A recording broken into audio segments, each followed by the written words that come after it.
answer that. He ignored the court's. He ignored the court's rulings. He did what he wanted. Dude, how can I answer you if you keep muting me or you interrupt me when I'm answering the question? Today, we're diving into one of the most satisfying political takedowns I've seen in a while. Andrew Wilson, as always, comes in armed with the Constitution, logic, and historical knowledge, and goes head-to-head with a TikTok leftist who clearly didn't do his homework. Andrew Wilson held his ground when the other side is relying on vibes over facts. These debates that Andrew Wilson does is always entertaining to watch. But enough talking, and let's get into this debate between Andrew Wilson and this leftist. The Supreme Court, their job is to interpret the Constitution and see if laws fit the Constitution to determine if they're constitutional or not constitutional. But per the Constitution, Article 2, Section 3, the Constitution provides that the president shall take care that laws are being faithfully executed. That does not mean he himself Okay, bro, I'll just give you an easy summary. You can just ask this question into Google yourself. Yes, the executive branch of the United States government enforces laws. The executive branch includes the president, vice president, cabinet, other agencies. The president signs legislation into law, vetoes bills. You're arguing against the Constitution. Bro. This is not me. Okay, well then, what is the president's job then, dude? What do you think his job is? To faithfully take care that the laws are being executed. Oh, so his job is to execute the laws, like I just said. No, that's not what you said. Yes, it is. No, it's not. The president shall take care that the laws be faithfully executed. Yes, so they're enforced correctly. The laws are enforced correctly. The duty potentially indicates at least 5 categories of executive power. Powers of the Constitution confers directly on the president by opening and seceding clauses, Article 2. Yes. Powers of Congress. Those are all the powers that allow him to enforce the laws of the land, sir. You're not listening. Tell me how I'm wrong. You're not listening. So which branch do you think is in charge of executing the laws of the United States and is in charge of the ultimate enforcement arm, since they're in charge of the United States military, sir? You're not listening.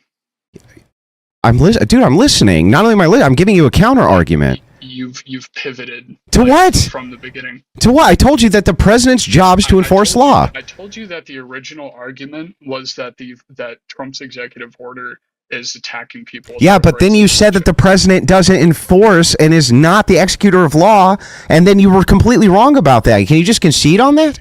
No, I wasn't. Okay, well then whose job is it in the government? So who actually enforces the law? Is it the president or is it judges? As far as enforcement goes? Is that why we have 3 branches of government or not? Yeah, well, okay, the judicial branch, what they're doing is the executive branch. Yeah, hang on, bro. Is to enforce. Yes, it's to enforce the law. Yes. But the judicial branch interprets. Is also a check. Yes, I agree. I totally agree with that. So now we're making some progress. I totally agree that they're a check to that, but the president's also a check to the judicial branch. The judiciary does not have universal, unilateral control over the laws of the United States. The president definitely can be an They don't.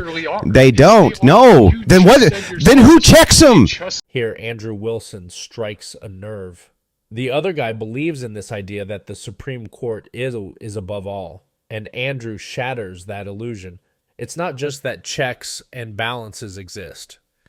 Andrew Wilson demonstrates them in action, showing that no branch is supreme, not even the judiciary. If it's checks and balances, then who checks the judiciary? Who's checking them? So you just said that the Supreme Court interprets the law. So if you're telling me that the president executes an unconstitutional law, that the Supreme Court has no right to overturn that. No, I'm not saying that at all. I'm explaining. No, I'm not. I'm explaining to you that listen, I'm telling you right now, there's a check for the Supreme Court, right? Who's that?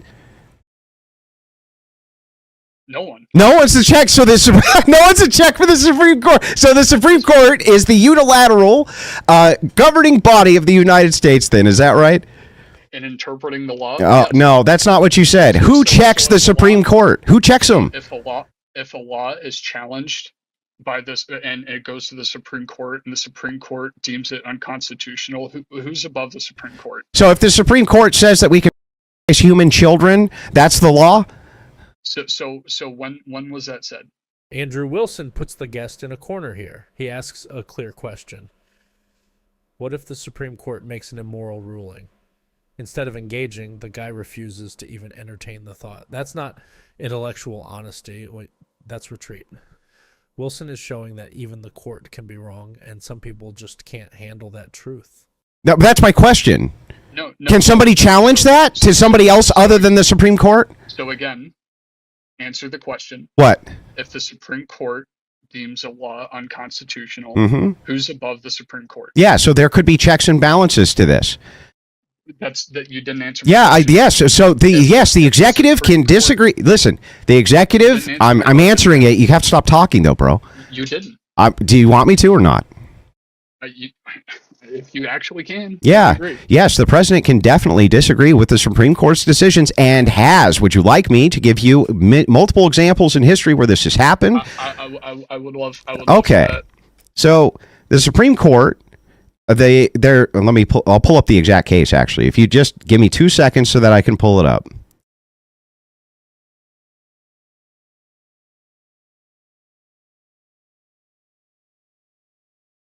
Just hang tight. I'll pull it up.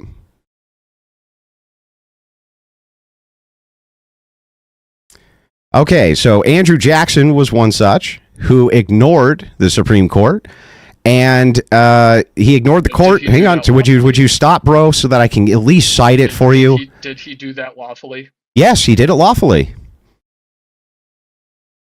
Yes. Answer that. He ignored the court's. He ignored the court's rulings. He did what he wanted. Dude, how can I answer you if you keep muting me or you interrupt me when I'm answering the question? Because you're bringing up arguments. What's the argument? He broke the law. Didn't he? No. In fact, he did not break the law. Andrew Wilson's opponent tries to claim that Andrew Jackson didn't break the law by ignoring a Supreme Court ruling, as if presidential defiance of the judiciary just doesn't count. That's peak cope. Andrew Wilson is laying out a clear example of executive power being used in defiance of judicial authority. And instead of confronting that uncomfortable truth, the guest just flat out denies it happened. What makes this moment even more ironic is that the same people who worship the idea of protecting democracy can't admit that our government has a history of power struggles between branches. Andrew Wilson knows that history. His opponent, not so much. Says who? Yes, he did. Says who? You? Ignoring ruling by the Supreme Court. What if they make an unjust law, dude? How do you challenge an unjust law by the Supreme Court, dude? How? You have to challenge it again. From the same court who made it to begin with? That's the way our...